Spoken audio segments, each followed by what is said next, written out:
அனைவருக்கும் வணக்கம். முதல்ல எங்களோட மாநிலத்தின் மையக்குழு கூட்டம் இப்பொழுது நடைபெற்று வருகிறது. இதில் முக்கியமான தீர்மானம் ஒன்றை நாங்கள் வலிமையாக நிறைவேற்றி அனுப்புகிறோம். இது எது என்றால், இந்த அண்ணா பல்கலைக்கழகத்திற்குள் ஒரு மாணவி பாலியல் தொந்தரவுக்கு உள்ளாகி இன்று வரை மாநில அரசின் மீது ஒரு நம்பிக்கையின்மையை ஏற்படுத்தி இருக்கிறது. எவ்வளவு போராட்டங்கள், மாநில அரசின் போராட்டங்களுக்கு அனுமதி, ஆனால் மாநில அரசின் கையாளாகத்தனத்தை எதிர்த்து பெண்களாகிய நாங்கள் போராடும் பொழுது நான் உட்பட கைது செய்யப்பட்டு காவல்துறை எங்களை கைது செய்து, நாங்கள் மட்டுமல்ல எந்த கட்சியின் நிர்வாகிகள் போராடினாலும் அவர்களையெல்லாம் கைது செய்து கஸ்டடியில் வைத்து, இந்த மாதிரி ஒரு ஜனநாயகத்திற்கு எதிரான எல்லா கட்சிகளுக்கும் போராடுவதற்கு அனுமதி இருக்கிறது. ஆனால் அவற்றையெல்லாம் புறந்தள்ளிவிட்டு தொடர்ந்து கைதுகளை செய்து ஒரு அடக்குமுறையை இந்த மாநில அரசு மேற்கொண்டு வருகிறது. இன்றைய தினம் மரியாதைக்குரிய முதலமைச்சர் அவர்கள் மெதுவாக அவர் ஆதரவாளர் என்று சொல்லும் அளவிற்கு இன்று நிலைமை இருக்கிறது. அண்ணா நகரில் ஒரு பாலியல் குற்றச்சாட்டு எந்த அளவிற்கு விஸ்வரூபம் எடுத்திருக்கிறது. மாநில அரசின் மீது நம்பிக்கை இல்லாமல் வழக்காடு மன்றமே அதற்காக விசாரணையை ஏற்படுத்தி இருக்கிறது. அப்படி இருக்கும் பொழுது இங்கே மாநில அரசின் மீது எங்களுக்கு நம்பிக்கை இல்லை, பெண்களுக்கு பாதுகாப்பு இல்லை. அதனால் இங்கே உயர் விசாரணையான சிபிஐ விசாரணை வேண்டும் என்றும் நாங்கள் கேட்டுக்கொள்கிறோம். அதே மாதிரி சட்டம் ஒழுங்கை பொறுத்தமட்டில் குற்றவாளிகள் எல்லாம் சுதந்திரமாக நடமாடிக்கொண்டிருக்கிறார்கள், தலைவர்கள் எல்லாம் கைது செய்யப்படுகிறார்கள். ஆக இப்படிப்பட்ட ஒரு சூழ்நிலை, அடக்குமுறை, இந்த திராவிட முன்னேற்ற கழக திராவிட மாடல் அரசின் மீது எங்களுக்கு நம்பிக்கை இல்லை என்பதை வலிமையாக நாங்கள் இப்பொழுது பதிவு செய்கிறோம். இந்த மாநில எங்களது மையக்குழு கூட்டத்தில் எங்களது அகில பாரத பொறுப்பாளர்கள் வந்திருக்கிறார்கள். அவர்கள் முன்னிலையில் நாங்கள் இதை வலிமையாக பதிவு செய்கிறோம். சட்டமன்றத்தில் உள்ளதான் நீங்கள் சொல்கிறீங்க. சட்டமன்றத்தில் நடந்த நிகழ்வுகளை பற்றி சட்டமன்ற உறுப்பினர் வானதி அவர்கள் சொல்வார். சட்டப்பேரவையிலே சிறப்பு கவன ஈர்ப்பு தீர்மானம் அத்தனை அரசியல் கட்சிகளும் கொண்டு வந்தார்கள். அதற்கு பதிலளித்து பேசிய மாநிலத்தினுடைய முதலமைச்சர் அவர்கள் தன்னுடைய பதில் உரையில் அந்த வழக்கு தொடர்பாக நடந்து கொண்டிருக்கக்கூடிய விசாரணையை பற்றி அளவாக குறிப்பிட்டுவிட்டு, எந்த தொடர்பும் இல்லை என்று அவருடைய ஆட்சியினுடைய அமைச்சர்கள் சொன்னதையெல்லாம் மாற்றி கைது செய்யப்பட்டவர் எங்களுடைய அனுதாபிதான் என்று தெரிவித்திருக்கிறார். அது மட்டுமல்ல, அவருடைய பதிலுரையில் இந்த வழக்கிற்கு சற்றும் பொருத்தமில்லாமல் பல்வேறு தகவல்களை எல்லாம் அதில் கொண்டு வந்து சேர்த்துறார். பொள்ளாச்சி பாலியல் வழக்கு சம்பந்தமா நிறைய பதில் சொல்றார். மக்கள் உங்களுக்கு ஆட்சி அமைக்க அதிகாரம் கொடுத்திருக்கிறார்கள், நீங்கள் என்ன தமிழகத்து பெண்களுக்கு பாதுகாப்பு செய்திருக்கிறீர்கள் என்பதை பற்றி கூறுவதை விட்டு பெரும்பான்மையான நேரம் அவர் முன்னால் இருந்த கட்சியினுடைய அவருடைய செயல்பாட்டை பற்றி தான் அதிகமாக குறிப்பிட்டிருந்தார். அதே போல முதல் தகவல் அறிக்கை தொழில்நுட்ப பிரச்சனை காரணமா மத்திய அரசு தான் அதுக்கு பொறுப்பேற்றுக்கணும் அப்படின்னார். அதுல ஒரு சில அமைச்சர்கள் கவர்னர் மீது பழி சொல்கிறார்கள். எதனால? பல்கலைக்கழக வளாகத்தில் துணைவேந்தர் நியமனத்தில் பிரச்சனை இருக்குது, அதனால இது காரணம் கவர்னர்.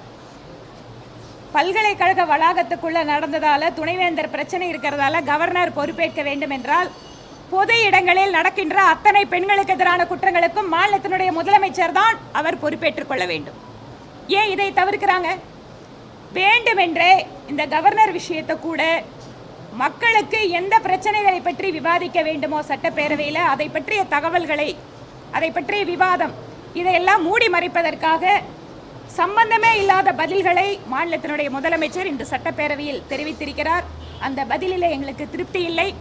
முன்னாடியே இவங்க சொன்ன மாதிரி, டாக்டர் தமிழிசை அம்மா சொன்ன மாதிரி சிபிஐ விசாரணை வேண்டும் என்பதை பாரதிய ஜனதா கட்சி வலியுறுத்துகிறது. நன்றிங்க. இல்லை, இதில் குறிப்பாக மாநில அரசின் மீது நம்பிக்கை இல்லை என்று சொல்வதற்கு காரணம், இன்று முதலமைச்சர் தொடர்ந்து குற்றம் சாட்டி கொண்டு இருந்தோம், இது திராவிட முன்னேற்ற கழகத்தோடு தொடர்புடையவர் என்று. இன்று அனுதாபி தான் அப்படின்னு சொல்றாரு. அனுதாபி மேலேயே முதலமைச்சருக்கு இவ்வளவு அனுதாபம் இருந்ததுன்னா அப்போ அவங்க முக்கியமானவர்களெல்லாம் கூட உட்கார்ந்து சாப்பிட்டு கொண்டாடி கொண்டிருக்கின்ற திராவிட முன்னேற்ற கழக தொண்டராக இருந்தால் எவ்வளவு தொண்டராக இருக்கலாம். ஆனால் இன்னைக்கு அனுதாபின்னு முதல் சொல்றாங்க. இன்னைக்கு ஒன்றும் சம்பந்தமே இல்லைன்னு சொன்னாங்க. அப்புறம் இப்போ அனுதாபின்னு கொண்டு வராங்க. நாளைக்கு நாம் ஏற்கனவே உறுதி செய்ய முடியும் அவங்க அந்த கட்சியை சார்ந்தவர்கள் என்று. ஆக அப்படி இருக்கும் பொழுது பெண்களின் பாதுகாப்பிற்கு தமிழக அரசு எந்தவித தீவிர நடவடிக்கையும் எடுக்காது என்பதற்கு எங்களுக்கு சந்தேகம் இருக்கிறது. அதனால் இன்றைய தினத்தில் சிபிஐ என்கொயரி வேணுன்றது மட்டும் இல்லை, எதிர்க்கட்சிகளின் குரல் வலை ஏன் நசுக்கப்படுகிறது, அமுக்கப்படுகிறது, ஏன் ஒரு ஆர்ப்பாட்டத்திற்கு கூட குரல் எழுப்புவதற்கு கூட நீங்கள் அனுமதி மறுக்கிறீர்கள்? அப்படி என்றால் இங்கே என்ன ஜனநாயகம் இருக்கிறது? இங்கே எல்லா தலைவர்களும் சொல்லிவிட்டாங்க தான் முதல் சொல்ல ஆரம்பிச்ச அவசர நிலை இருக்கிறதா என்று. ஆக இன்று அந்த அளவிற்கு அவசர நிலை போல எல்லாரின் குரல் வலைகளும் நெரிக்கப்படுகிறது. ஏன் முதலமைச்சர் அவர்களும் ரொம்ப சாஃப்டாக இதை ஹேண்டில் பண்ணுறாங்கன்னு நான் நினைக்கிறேன். அதனால் அவர் இன்னும் தீவிரமாக இருக்க வேண்டும். எங்களுக்கு நம்பிக்கை இல்லை. பெண்கள் எல்லோரும் தமிழக அரசின் மீது நம்பிக்கை இழந்து கொண்டிருக்கிறார்கள் என்பதை நாங்கள் வலிமையாக பதிவு செய்கிறோம்.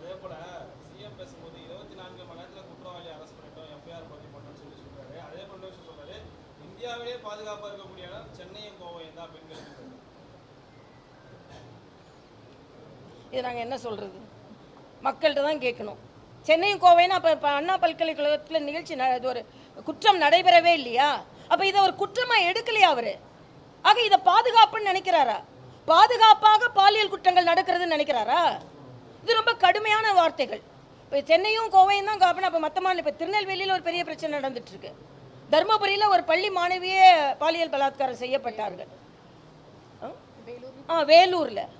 ஆக இன்னைக்கு நாங்கள் பிளாட் போட்டுக்கிட்டு இருந்தால் தமிழ்நாட்டில் எந்த மாவட்டமும் பெண்களுக்கு பாதுகாப்பு இல்லாத மாவட்டமாகத்தான் இருக்கிறது என்பதை நாங்கள் பதிவு செய்கிறோம். அதனால் முதலமைச்சர் இதோ இது ரொம்ப அது மாதிரி உயர்கல்வித்துறை அமைச்சர் இது ஒரு சாதாரண தனிப்பட்ட நிகழ்வு, இதையே அரசியலாக்குகிறீர்கள் என்று கேட்பதெல்லாம் சரியானது அல்ல. ஆக பெண்கள் மீது உள்ள அக்கறை இல்லாமல் இந்த அரசு நடந்து கொண்டிருக்கிறது என்பதை நாங்கள் பெண் தலைவர்கள் எல்லாம் வலிமையாக பதிவு செய்கிறோம். அதான் எங்களோட தீர்மானம்.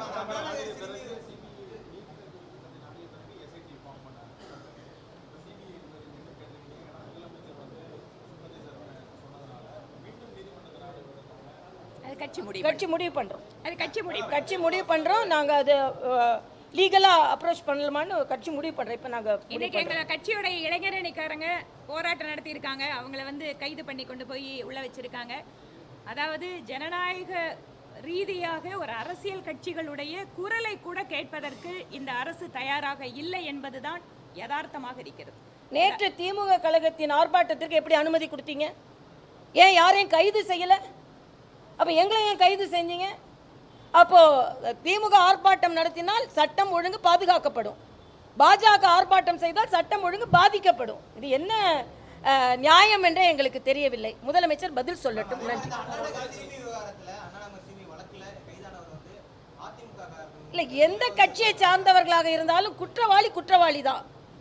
அதில் என்னமோ நாங்கள் வந்து இந்த கட்சின்னா அந்த கட்சி இல்லை.